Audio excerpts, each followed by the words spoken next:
نستغفره ونؤمن به ونتوكل عليه ونعوذ بالله من شرور أنفسنا ومن سيئات أعمالنا من يهده الله فلا مضل له ومن يضلله فلا هادي له وأشهد أن لا إله إلا الله وحده لا شريك له وأشهد أن محمدا عبده ورسوله أما بعد فإن خير الحديث كتاب الله وخير الهدي هدي محمد صلى الله عليه وسلم وشر الأمور محدثاتها وكل محدثة بدعة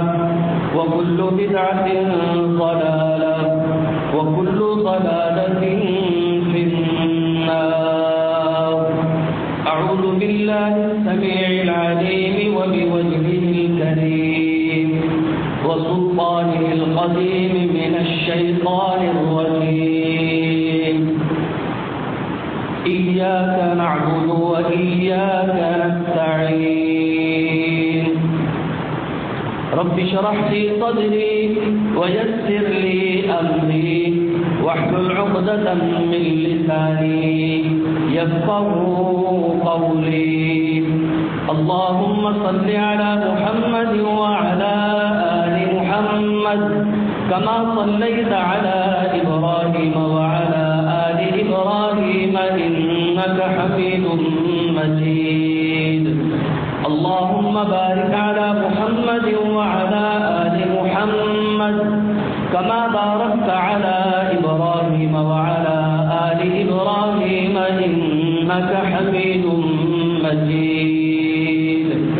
اللهم أرنا الحق حقا وارزقنا اتباعه وأرنا الباطل باطلا وارزقنا اجتنابه وأرنا الأشياء كما هي. يا معلم إبراهيم علمني ويا مفهم سليمان فهمني. ہر قسم کی حمد و ثنا، کبریائی، بڑائی، بزرگی اللہ خالق کائنات مختار کل شے کے لیے. حمد و ثنا کے بعد درود و سلام ہو امام الاولین والآخرین خاتم النبیین جناب محمد رسول اللہ صلی اللہ علیہ وسلم کی ذات اقدس پر ریت کے ذرات سے زیادہ، سمندر کے قطروں سے زیادہ اور رب العالمین کی تمام مخلوقات سے زیادہ صلی اللہ علیہ وعلی آلہ وصحبہ وسلم. مختصر حمد و صلات کے بعد رمضان المبارک کا یہ پررحمت اور مغفرتوں سے بھرپور، رب کی رضا اور رحمتوں سے بھرپور مہینہ بڑی ہی برف رفتاری کے ساتھ گزرتا چلا جا رہا ہے، اور اس کے چند ہی لمحات اور چند ہی گھڑیاں ہمارے پاس بچی ہیں کہ ہم اس میں مزید تقویٰ کر لیں، اپنے رب کو راضی کر لیں، اس کی رحمتوں کے مستحق بن جائیں، کیونکہ یہ مہینہ خاص طور سے رحمتوں والا مہینہ ہے، یہ خاص طور سے مغفرتوں والا مہینہ ہے، اور یہ جہنم سے آزادی والا مہینہ ہے. حدیث شریف میں آتا ہے کہ اللہ رب العالمین رمضان میں اپنے بندوں کو جہنم سے آزاد فرما دیتے ہیں، اور فرمایا وَذَلِكَ فِي كُلِّ لَيْلَةٍ، یہ ہر رات ہوتا ہے. آزادی والا معاملہ کوئی ایسا نہیں کہ صرف ایک رات میں اللہ آزاد کرتے ہیں، بلکہ سارا رمضان اور رمضان کی ہر رات میں اللہ رب العالمین اپنے نیک بندوں کو جو اس سے رحمتوں کا سوال کرتے ہیں، جو اس سے مغفرتوں کا سوال کرتے ہیں اور اس کی برکتوں کو سمیٹنے کی کوشش کرتے ہیں، اللہ رب العالمین انہیں جہنم سے آزاد فرماتے رہتے ہیں۔ اور یہ اشرا تو خاص طور سے ہے ہی جہنم سے آزادی والا اشرا۔ میرے دوستوں بزرگوں، اگر ہم نے اس میں اللہ کی رحمتیں حاصل نہ کی، نبی علیہ الصلوۃ والسلام کا تو معمول یہ تھا کہ آپ علیہ السلام اس مہینے میں اور خاص طور سے افطار کے وقت اللہ سے اس کی رحمت کا سوال کرتے تھے اور دعا کیا کرتے تھے، اللہم انا نسألک برحمتک التی وسعت کل شیء، یا اللہ ہم تجھ سے تیری رحمت کا سوال کرتے ہیں۔ یہ رحمت بہت بڑی چیز ہے کہ اگر ایک انسان کو اللہ کی رحمت نصیب نہ ہو تو اس کے حصے میں جنت بھی نہیں ہوتی۔ ام المومنین سیدہ عائشہ رضی اللہ تعالی عنہا جب اللہ کے پیغمبر کی زبان سے یہ کلمات سنتی ہیں تو فرماتی ہیں، ولا انت یا رسول اللہ، اے اللہ کے پیغمبر، کیا اللہ کی رحمت آپ کے لیے بھی ضروری ہے؟ فرمایا ولا انا، ہاں میرے لیے بھی ضروری ہے، الا ان یتغمدنی اللہ برحمت من فضلہ ومغفرتہ، ہاں اللہ مجھے بھی اپنی رحمت کے سائے میں جگہ دیں گے، مجھے بھی مغفرت کا سرٹیفکیٹ دیں گے اور میں جنت میں داخل ہو جاؤں گا۔ یہ مغفرت اور یہ رحمت یہ بہت ضروری ہے۔ نبی علیہ السلام دعا کرتے تھے، یا اللہ ہم تجھ سے تیری رحمت کا سوال کرتے ہیں اور وہ رحمت ایسی ہے وسعت کل شیء، ہمارے گناہ بھی بہت ہیں، ہماری خطائیں بھی بہت ہیں، پل پل پہ لمحہ بلمحہ ہم خطاؤں اور معصیات میں مبتلا رہتے ہیں، لیکن یا اللہ ہم ایک بات جانتے ہیں، وَرَحْمَتِي وَسِعَتْ كُلَّ شَيْءٍ، تو نے قرآن میں کہا ہے میری رحمت سب سے زیادہ وسیع ہے، ساری کائنات کس سے زیادہ وسیع ہے، یا اللہ ہم تیری رحمت سے اور تجھ سے تیری رحمت کا واسطہ دے کر یہ مانتے ہیں ان تغفر لی ذنوبی، ہمیں مغفرت دے دے، ہمارے گناہوں کو معاف فرما دے۔ نبی علیہ السلام فرماتے ہیں، آپ علیہ السلام، حدیث مشہور ہے آپ سنتے رہتے ہیں کہ پیارے پیغمبر علیہ السلام ایک موقع پر ممبر رسول پر جلوہ افروز ہوئے اور آپ نے آمین آمین کہہ کر سیڑھیوں کو عبور کیا، جلوہ افروز ہوئے اور جمعہ کا خطبہ ارشاد فرما کے آپ جب سیڑھیوں سے نیچے تشریف لائے تو صحابہ اکرام کا عالم یہ تھا، یہ تو سیکھنے والے تھے، صحابہ دین کی باتیں سیکھتے تھے۔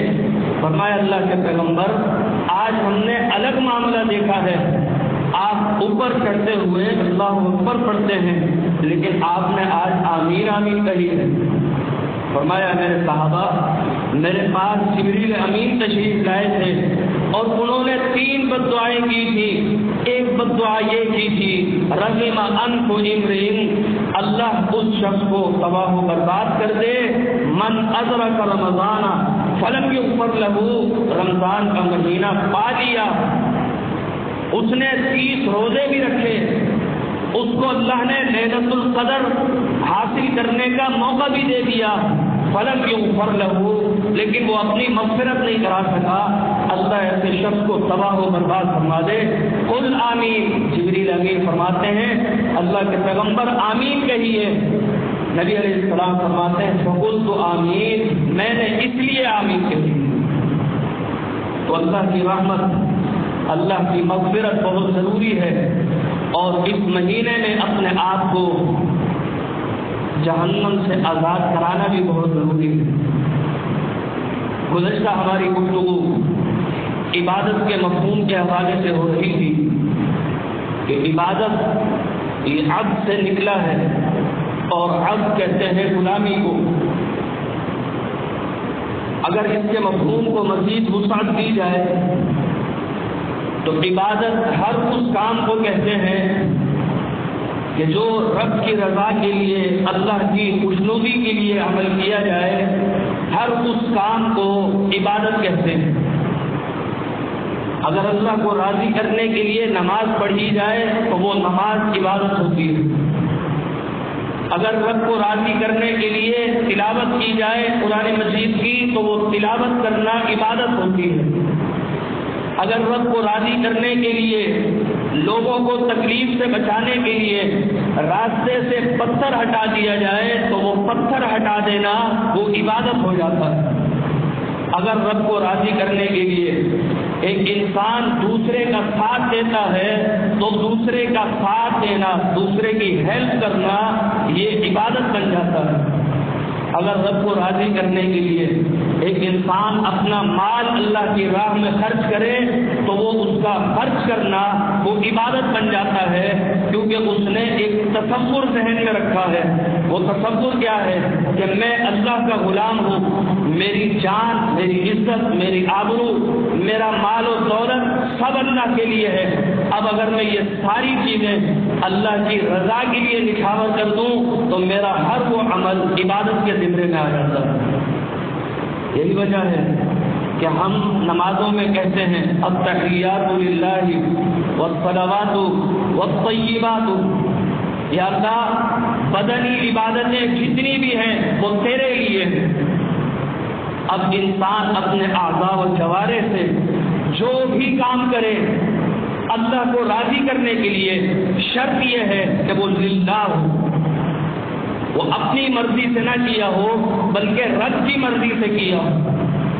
اس نے وہ عمل اس طریقے پر کیا ہو جس طریقے پر رب نے ہمیں بتایا ہے تو وہ پھر للہ ہو جاتا ہے۔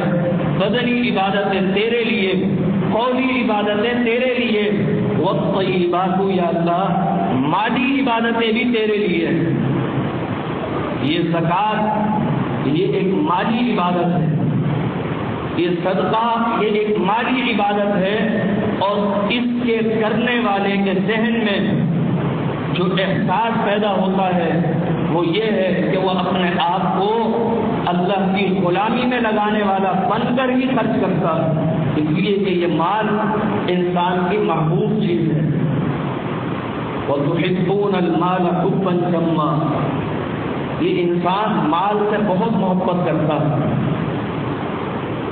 فرمایا لن تنالوا البر حتى تنفقوا مما تحبون، تم نیکی کو اس وقت تک نہیں پہنچ سکتے جب تک تم اپنی محبوب چیز یعنی مال اپنے رب کی راہ میں خرچ نہ کرو۔ تو یہ زکوٰۃ اور یہ صدقہ بھی عبادت کے زمرے میں ہے۔ جہاں نماز عبادت ہوتی ہے، جہاں روزہ، حج اور دیگر عبادتیں، دیگر اعمال و افعال عبادت ہوتے ہیں، اسی طرح اگر ایک انسان زکوٰۃ بھی اللہ کو راضی کرنے کے لیے دے، یقین کی اس منزل تک پہنچنے کے لیے دے کہ جس منزل پر یہ عبادتیں پہنچاتی ہیں، تو پھر یہ زکوٰۃ اللہ کے ہاں مقبول ہوتی ہے، اور اس کو ایک ایک روپے خرچ کرنے کا، اپنے مال کا ہر حصہ خرچ کرنے پر اللہ رب العالمین اسے نیکیاں بڑھا چڑھا کر دیتے ہیں۔ فرمایا مثل الذین ينفقون اموالهم فی سبیل اللہ، اللہ کس طرح بڑھا چڑھا کر دیتے ہیں اجر و ثواب، اور صرف اجر و ثواب ہی نہیں بڑھتا بلکہ انسان کے مال میں بھی برکت ہوتی ہے، اور برکت کسی بھی طریقے سے ہو سکتی ہے۔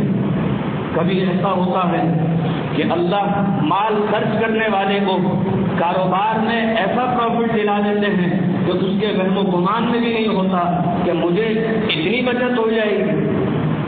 کبھی خرچ کرنے والے کو برکت کس صورت میں ملتی ہے کہ اللہ اس سے دکھ اور پریشانیوں کو دور کر دیتے ہیں۔ جب انسان پریشانیوں سے، ٹینشن سے دور رہتا ہے تو پھر اس کے ذہن میں نئے طریقے آتے ہیں کہ میں اس طرح بھی کام کر سکتا ہوں، اس طرح پروفٹ کما سکتا ہوں۔ اللہ اسے ٹینشن فری کر دیتے ہیں۔ ایک برکت کا طریقہ یہ بھی ہے کہ اللہ رب العالمین اس خرچ کرنے والے کو بیماریوں سے دور کر دیتے ہیں۔ جو پیسہ بیماریوں میں لگ جانا تھا، آج المیہ یہ ہے کہ ذرا ذرا کی چھوٹی سی بیماری پر ہزاروں روپے خرچ ہو جاتے ہیں، اللہ اسے بیماریوں سے بچا کر اس کا وہ پیسہ سیو کروا دیتے ہیں۔ تو یہ برکت کی مختلف صورتیں ہیں، اور برکت کی ایک صورت یہ بھی ہے کہ اللہ اس کے مال کی حفاظت پر اپنے فرشتے مامور کر دیتے ہیں۔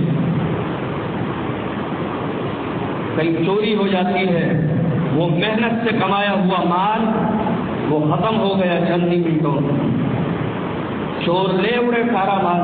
لیکن جب ایک انسان اللہ کو راضی کرنے کے لیے زکوٰۃ والی عبادت کرتا ہے تو اللہ رب العالمین اس کی اس عبادت کو قبول کر کے اس کے مال کی حفاظت کا انتظام کرتے ہیں۔ نبی علیہ السلام کی صحیح روایت سنن بیہقی میں موجود ہے، آپ علیہ السلام نے فرمایا حسنوا اموالکم بالزکاۃ، زکوٰۃ دے کر اپنے مالوں کو محفوظ کر لو۔ اب یہ تھیوری یہ عجیب و غریب تھیوری ہے، انسان مال خرچ کرے، عقل انسان کی یہ کہتی ہے کہ مال خرچ کرنے سے اگر ایک انسان 1,00,000 روپے میں سے 1 روپیہ خرچ کرے تو اس کے مال میں کمی تو ہو گئی، لیکن پیارے پیغمبر علیہ السلام فرماتے ہیں اس کمی کو نہ دیکھو، محفوظ کر لو، زکوٰۃ دے کر اپنے مال کو محفوظ کر لو۔ اب اس کی لاجک کیا ہے؟ انسان کا مال محفوظ کیسے ہو جاتا ہے؟ اس لیے کہ زکوٰۃ دینے والا گویا ایسا کرتا ہے کہ اپنے اس مال میں، اپنے اس کاروبار کی بچت میں اللہ کو بھی اپنا پارٹنر بنا لیتا ہے۔ اسی مسجد کے ایک ساتھی ایک موقع پر میرے پاس آئے تھے اور کہنے لگے کہ میں ایک جاب کرتا تھا، ریٹائر ہو گیا، لیکن اب حالات ایسے ہیں اور ریٹائرمنٹ کے جو مجھے پیسے ملے تھے میں نے اس سے ایک چھوٹا سا کاروبار کھولا تھا، لیکن اس میں کوئی خاص اضافہ نہیں ہو رہا بلکہ میں مستقل مقروض ہوتا جا رہا ہوں۔ آپ مجھے بتائیں، کوئی وظیفہ بتا دیں اور کچھ بتا دیں، نصیحت کر دیں، میں اس پر عمل کروں گا انشاءاللہ۔ میں نے کہا بھائی وظیفہ تو یہ ہے کہ آپ اللہ سے دعا کیا کریں اللہم اکفنا بحلالک عن حرامک واغننا بفضلک عمن سواک، یا اللہ حلال روزی اس میں برکت دے دے اور اس کو کفایت کر دے اور اپنے فضل سے غنی بھی کر دے۔ اچھا کوئی عمل بھی بتا دیں۔ میں نے کہا آپ اپنے مال میں سے تھوڑا بہت جتنا اللہ نے آپ کو دیا ہے، کہنے لگے میں تو مندے میں چل رہا ہوں، مجھے تو نقصان پہ نقصان ہو رہا ہے، ابھی حالت یہ ہے کہ اس مہینے کے گھر کے کرائے کے پیسے بھی نہیں ہیں میرے پاس۔ میں نے کہا کچھ تو ہوں گے جیب میں؟ کہنے لگے بس تھوڑا بہت ہے، چند دن کا خرچہ ہے، بس وہ باقی ہے۔ میں نے ان سے عرض کی، میں نے کہا آپ اس میں سے تھوڑا سا حصہ اللہ کی راہ میں خرچ کر دیں اور خرچ کر دیں، اور میں نے انہیں لاجک بھی بتائی، میں نے کہا اپنے مال میں سے اور یہ تہیہ کر لیں کہ میں نے یہ جو خرچ کیا ہے اب آئندہ پروفٹ جو ہوگا اس میں سے میں اتنے فیصد اور اتنا اپنی استطاعت کے مطابق ہمیشہ دیا کروں گا۔ یہ تہیہ کرنا ہے تو پھر اللہ اس میں برکت دے گا۔ اب انہوں نے کہا کہ میں ٹھیک ہے میں ایسا کروں گا۔ میں نے ان سے کہا جب آپ اللہ کی راہ میں خرچ کریں گے اور اپنے اس کاروبار کے پیسے میں سے اللہ کو بھی حصہ دیں گے تو پھر گویا ایسا ہو جائے گا کہ اللہ بھی آپ کے کاروبار میں پارٹنر بن جائے گا۔ آپ نے اللہ کا بھی حصہ دیا ہے نا، جو شیئر ہولڈر ہوتے ہیں ان کا حصہ دیتے ہیں تو گویا ایسا ہوتا ہے کہ وہ بھی آپ کے پارٹنر ہیں۔ جب آپ اللہ کی راہ میں دیں گے تو گویا آپ کے کاروبار میں اللہ بھی پارٹنر ہے۔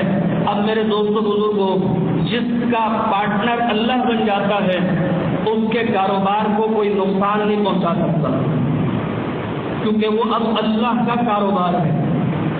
اللہ اس میں حصے دار ہے، اللہ کو کون نقصان پہنچائے گا؟ اور اس کے کاروبار میں نقصان ہو نہیں سکتا کیونکہ اللہ اپنا نقصان نہیں ہونے دیتے۔ تو ایک انسان اگر خرچ کرے تو اس کا مال محفوظ ہو جاتا ہے ہر اعتبار سے، جس اعتبار سے بھی دیکھے گا اللہ اس کے مال کو محفوظ کر لیں گے۔ فرمایا حسنوا اموالکم بالزکاۃ، زکات دے کر اپنے مال کو محفوظ کر لو۔ اب آپ دیکھیں زکات دینے سے مال بھی محفوظ ہو رہا ہے، برکتیں بھی نصیب ہو رہی ہیں، اجر و ثواب بھی مل رہا ہے، نقصان والی تو کوئی بات ہے ہی نہیں۔ تو پھر ہم کیوں نہ اس عبادت کو بھی اللہ کے لیے خاص کر کے اللہ کے بتائے ہوئے طریقے پر اس عبادت کو انجام دیں۔ جس طرح ہم نماز کی ایک رکعت میں 3 سجدے نہیں کرتے، کیوں؟ اللہ نے 2 سجدوں کا ایک رکعت میں حکم دیا ہے، ایک رکوع کرنا ہے۔ بالکل اسی طرح زکات والی عبادت بھی بالکل ایسے ہی کرنی ہے جیسے ہمیں شریعت نے بتایا ہے۔ ہم کیا کرتے ہیں؟ ہمیں اللہ نے صاحب اقتصاد بنایا ہے تو ہم اپنے مال میں سے صرف ان لوگوں کو دیتے ہیں جو ہمیں پسند ہوتے ہیں، جبکہ ان زکات اور خیرات کا تعلق ضرورت سے ہے۔ ضرورت مند آپ کا اپنا ہے، آپ اسے دیں۔ اگر آپ کا اپنا ضرورت مند نہیں ہے تو اسے دینے کی ضرورت نہیں۔ لیکن ہم ضرورت کو نہیں دیکھتے، ہم یہ دیکھتے ہیں کوانٹٹی پوری کرنی ہے، 10,000 روپے ہیں، 10 جگہوں پر تقسیم کر دیا، کسی ایک کی بھی ضرورت پوری نہیں۔ ہم تاریخ میں پڑھتے ہیں عمر بن عبدالعزیز کے دور میں اور خلفائے راشدین کے دور میں دینے والے زیادہ ہوتے تھے، لینے والے کم ہوتے تھے۔ دینے والے لینے والوں کو تلاش کرتے تھے کہیں مل جائے، لیکن ہم دیکھتے ہیں کہ زکات کا ریشو پاکستان میں سب سے زیادہ ہے۔ بہت دیتے ہیں اللہ کے فضل سے لوگ زکات، لیکن اس کے باوجود غربت بڑھتی جا رہی ہے۔ یہ زکات اور یہ نظام اس لیے تھا کہ یہ غربت ختم ہو جائے، جو آج لینے والا ہے اس کی ضرورت ایسے پوری کی جائے کہ کل وہ دینے والا بن جائے۔ اللہ رب العالمین فرماتے ہیں انما الصدقات للفقراء، یہ صدقہ اور یہ زکات للفقراء، سب سے پہلا حق فقیروں کا ہے، جو ضرورت مند ہیں، جن کے پاس کھانے پینے کو بھی نہیں ہوتا، سب سے پہلا حق ان لوگوں کا ہے۔ پھر والمساکین، جو مسکین ہے، مسکین وہ ہوتا ہے کہ جس کے پاس ضرورت کی ساری چیزیں ہوتی ہیں، اس کے پاس ایک چھوٹی موٹی سواری بھی ہوتی ہے، لیکن اگر بیماری آ جائے گھر میں کوئی شادی بیاہ کا موقع آ جائے تو اسے تکلیف ہو جاتی ہے، اسے مسکین کہتے ہیں کہ اس کے پاس اضافی کوئی سیونگ نہیں ہوتی، لیکن گھر کا اچھا خرچہ اور گزر بسر ہوتا ہے، یہ مسکین ہوتا ہے۔ کیونکہ قرآن مجید میں سورہ کہف ہم پڑھتے ہیں جمعے والے دن، ان کو سمجھنا بھی چاہیے۔ اللہ رب العالمین نے اس شخص کو کہ جس کے پاس بہترین کشتی تھی، اما السفینۃ فکانت لمساکین، انہوں نے کشتی کا تختہ توڑا ہی اس لیے تھا کہ اس کے پاس بہترین کشتی تھی، بہترین سواری تھی۔ فرمایا اللہ نے کہ وہ مسکین تھا، اما السفینۃ فکانت لمساکین، وہ مسکین تھا۔ تو مسکین کے پاس ضرورت کی چیزیں ہوتی ہیں لیکن وہ بھی زکات کا مستحق ہوتا ہے۔ آپ شادی بیاہ، اس کے ہاں کوئی شادی کا موقع آ گیا، آپ زکات میں سے اس کی ہیلپ کریں۔ کوئی بیماری آ گئی اس کے گھر میں، آپ اس کی ہیلپ کریں۔ والعاملین علیہا، اور زکات ان لوگوں کے لیے بھی ہے جو زکات کے جمع کرنے والے ہیں۔ امیر وقت انہیں مقرر کرتے ہیں کہ آپ نے زکوٰۃ وصول کرنی ہے بیت المال کے لیے، جو جماعت کا ایک نظام ہوتا ہے آپ نے وصول کرنی ہے۔ اب وہ جو وصولیابی کے لیے مقرر ہوتے ہیں اس زکوٰۃ میں سے ان کا بھی حق ہوتا ہے۔ والمؤلفۃ قلوبہم، دلوں میں محبت پیدا کرنے کے لیے۔ کوئی غیر مسلم ایسا ہے کہ جو آپ کا دوست ہے یا آپ کا جاننے والا ہے اور وہ اسلام کی طرف مائل ہو رہا ہے، اسلام کی باتیں سنتا ہے، زکوٰۃ میں سے اس کو بھی حق دیں تاکہ وہ برضا و رغبت اسلام کی طرف مائل ہو اور اسے معلوم ہو کہ اسلام ایسا مذہب ہے کہ اس نے غیر مسلموں کے لیے بھی زکوٰۃ میں سے حصہ رکھا ہے۔ وہ غیر مسلم جو مسلمانوں کی طرف مائل ہوتے ہیں، دین کی طرف آنا چاہتے ہیں لیکن فائنینشلی طور پر کمزور ہوتے ہیں، آپ ان کی ہیلپ کر کے ان کو قریب لے کر آئیں۔ وہ پھر رقاب، گردنیں چھڑانے کے لیے آج کل تو غلام نہیں ہوتے لیکن ناحق کیسز میں لوگ گرفتار ہو کر جیلوں میں ہیں، آپ ان میں سے کسی ایک کو چھڑانے کا انتظام کر سکتے ہیں، ان کو وکیل کرا دیں، اس کی رہائی کا انتظام کر دیں۔ کئی جگہوں پر ایسا ہوتا ہے کہ جرمانہ ہوتا ہے، جرمانہ اتنا زیادہ کہ وہ بھر نہیں سکتا، آپ زکوٰۃ کے مال میں سے اس کا جرمانہ بھر۔ والغارمین، اور وہ تاوان تلے جو آ گیا، ایک وہ شخص کہ جس نے کسی دوسرے کی ذمہ داری لے کر کسی دوسرے کو قرض دلوا دیا کہ آپ اسے قرض دے دیں، میری ذمہ داری ہے، میں اس سے آپ کو دوبارہ دلواؤں گا، لیکن ہوا یوں کہ جس کو قرض دلوایا تھا وہ قرض لے کر بھاگ گیا۔ اب وہ شخص اس کو پکڑ لیتا ہے کہ میں نے آپ کے بہاف پر اسے دیا تھا مال، تو اب اس کی مدد بھی زکوٰۃ کے مال سے کی جا سکتی ہے۔ وفی سبیل اللہ، اور فی سبیل اللہ میں بعض لوگوں نے صرف اور صرف جہاد کو لیا، لیکن میرے دوستو لفظ فی سبیل اللہ یہ وسیع مفہوم رکھتا ہے۔ ہر وہ نیک کام کہ جو شریعت کی نگاہ میں جائز ہے اور صحیح ہے وہ فی سبیل اللہ کے ذمرے میں ہے، چاہے وہ مدارس کی کفالت ہو، چاہے وہ یتیموں کی، بیواؤں کی، جو بھی فی سبیل اللہ کے ذمرے میں آتا ہے آپ اس میں بھی خرچ کریں، وہ بھی ایک مصرف ہے زکوٰۃ کا۔ وہ اپنی سبیل اور مسافروں پر بھی خرچ کرنا ہے۔ یہ زکوٰۃ کے جو مصارف قرآن مجید میں بیان ہوئے ہیں، ایک مقام پر فرمایا اللہ رب العالمین نے، اس میں یتیموں اور مسکینوں کا بھی ذکر ہے، اور ایک مقام پر اللہ نے ان لوگوں کا بھی ذکر کیا ہے جو اللہ کے راستے میں اللہ کے دین کی خاطر کما نہیں سکتے۔ اللہ فرماتے ہیں ان کا بھی اس میں حق ہے۔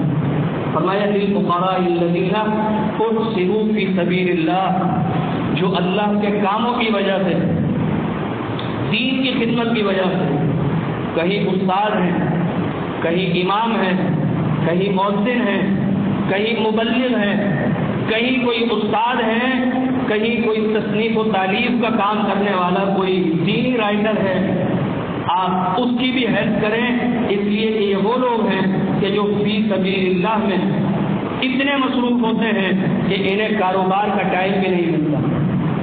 آپ مجھے بتائیں کہ مسجد کا امام کیا کاروبار کرے گا؟ ایک نماز سے دوسری نماز کا فوراً وقت آ جاتا ہے، اور اس کی مصروفیات اگر کاروبار میں ہو جائیں تو وہ نماز نہیں پڑھا سکتا۔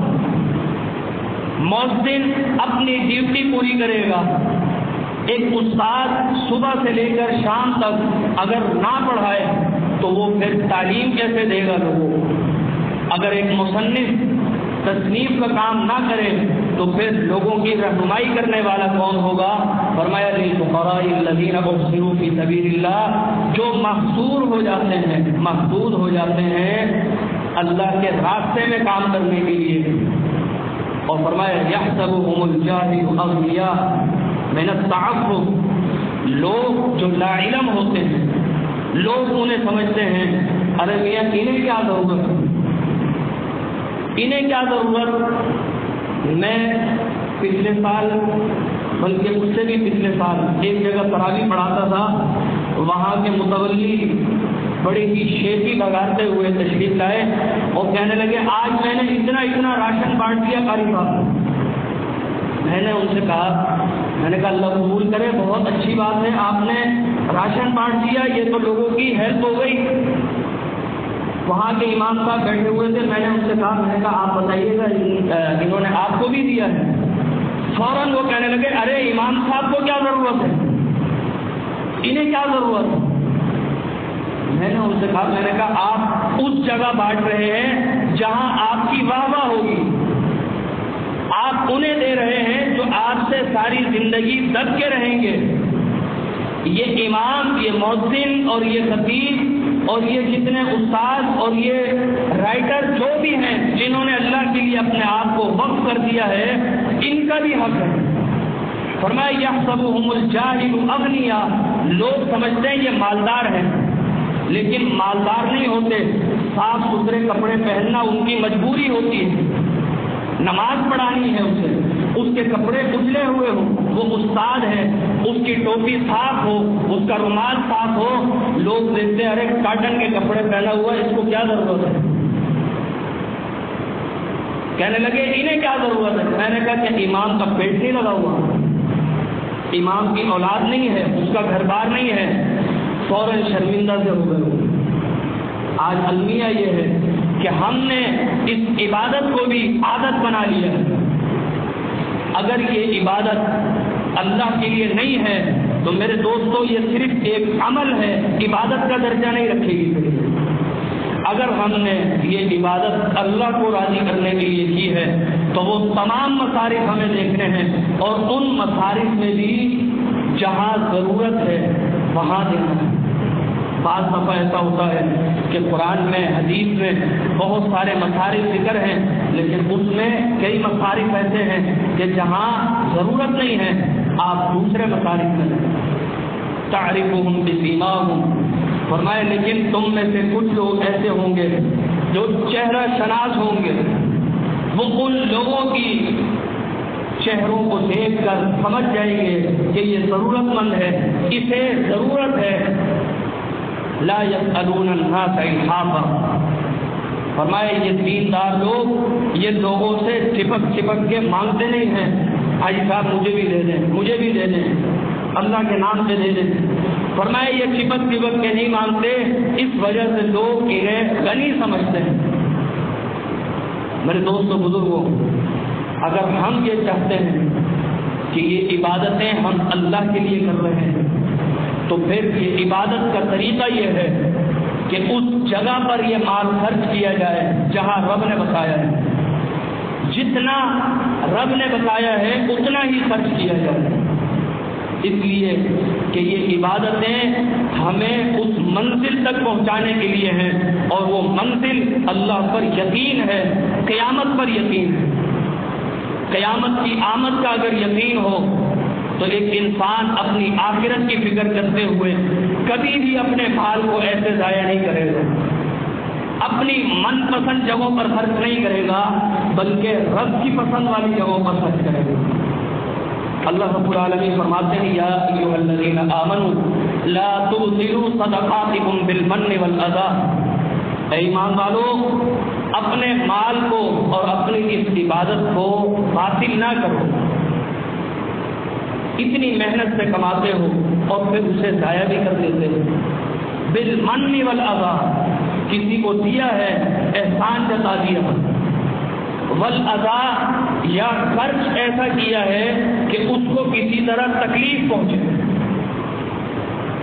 فرمایا ایسے کام کر کے اپنے صدقات کو، اپنی نیکیوں کو برباد نہ کرو. کالذی ينفق مالہ رئاء الناس، اور اس شخص کی طرح بھی نہ بنو جو لوگوں کو دکھانے کے لیے خرچ کرتا ہے. ولا یؤمن باللہ والیوم الآخر، نہ وہ اللہ پر یقین رکھتا ہے نہ آخرت پر یقین رکھتا ہے. یہ خرچ کرنے والی عبادت اس لیے رکھی گئی تھی کہ ایک انسان کے ذہن میں اللہ کی غلامی کا تصور پیدا ہو، اللہ کی بندگی کا تصور بیدار ہو. اللہ پر یقین اس کا پختہ ہو اور آخرت پر یقین پختہ ہو۔ ایک مقام پر فرمایا کمثل صفوان علیہ تراب فاصابہ وابل، ایسے خرچ کرنے والے کی مثال جو لوگوں کو تکلیف دیتا ہے، لوگوں کو دکھانے کے لیے خرچ کرتا ہے، لوگوں پر احسان جتانے کے لیے خرچ کرتا ہے، ایسے شخص کی مثال اس چٹان کی طرح ہے کہ جس کے اوپر مٹی آئی ہوئی ہو۔ مٹی ہو، وہ مٹی حقیقت میں اس چٹان کا حصہ نہیں ہوتی، اس پر بارش کے قطرے گرتے ہیں اور وہ ایک دم چٹان صاف ہو جاتی ہے۔ فرمایا یہ لوگ بھی خرچ کرتے ہیں لیکن بعد میں احسان جتا دیتے ہیں، بعد میں تکلیف پہنچاتے ہیں، لوگوں کو دکھانے کے لیے دیتے ہیں۔ انہوں نے خرچ تو کیا ہے، گویا یہ مٹی کی طرح ہے، خرچ کر دیا، اب انہوں نے اپنا عمل ایسے ضائع کر دیا کہ جس طرح بارش اس مٹی کو بہا کر لے جاتی ہے۔ یہ عبادت اس لیے ہے کہ ہم یقین کی اس منزل تک پہنچ جائیں کہ جس منزل پر ان عبادتوں نے ہمیں پہنچانا ہے۔ فرمایا والذین ينفقون اموالهم رئاء الناس، لوگوں کو دکھانے کے لیے خرچ کرتے ہیں، ولا یؤمنون باللہ والیوم الآخر، نہ وہ اللہ پر یقین رکھتے ہیں نہ آخرت پر یقین رکھتے ہیں۔ ومن یکن الشیطان له قرینا فساء قرینا، یہ لوگ شیطان کے دوست ہیں، فساء قرینا، اور یہ بہت بری دوستی ہے۔ اب ہم خود غور کر لیں کہ ہم نے زکوٰۃ جیسی عظیم عبادت کو کر کے اللہ پر یقین پختہ کرنا ہے یا اس عمل کو کر کے شیطان کا دوست بننا ہے۔ عمل ایک ہی ہے لیکن نیت کا فرق ہے۔ ایک انسان اللہ کی رضا والی نیت رکھ کے کرتا ہے، وہ اللہ پر یقین پختہ کر لیتا ہے، وہ اللہ کو راضی کر لیتا ہے، لیکن ایک دوسرا انسان وہی عمل کرتا ہے جو بہترین عمل ہے لیکن نیت اس کی مختلف ہوتی ہے، تو وہ شیطان کا دوست بن جاتا ہے۔ نبی علیہ السلام فرماتے ہیں اپنے مالوں کو محفوظ کر دو زکوٰۃ دے کر، وَدَاوُوا مَرْضَاكُمْ بِالصَّدَقَةِ، اور اپنے مریضوں کو صحتیاب کراؤ صدقہ دے کر۔ آج حالات ایسے آ گئے ہیں، لوگ ہاسپٹل اور مستشفی خانوں میں نہیں جا رہے، کہیں ایسا نہ ہو پکڑ کے کیس بنا لیں۔ آئیے پیغمبر علیہ السلام کے اس فارمولے پر عمل کریں۔ اگر کوئی بیمار ہے